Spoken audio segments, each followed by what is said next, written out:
Assalamu alaikum. The darkness envelops your vision. Your soul separates from your body, and then a new journey begins. Today we will talk about the first scene of the grave, the moment when a person is all alone. When a person leaves this world, everyone else departs. Their body is wrapped in a shroud, and then they are taken towards their final destination, the grave.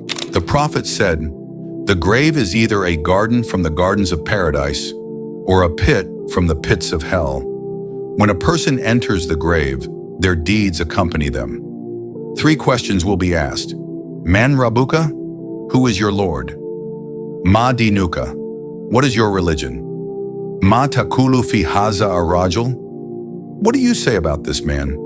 If the answers are correct, the grave is made spacious, light is poured in, and the fragrance of paradise fills it. But if the person was sinful, the grave becomes tight, darkness surrounds them. The punishment begins. 2 angels, Munkar and Nakir, come in terrifying forms. This is the reality, and everyone must face it. The world's wealth, fame, and status will stay behind. Only your deeds will accompany you. So let us improve our deeds and prepare for the grave. Turn to Allah, pray regularly, and seek His forgiveness. May Allah make our graves gardens of paradise. Ameen.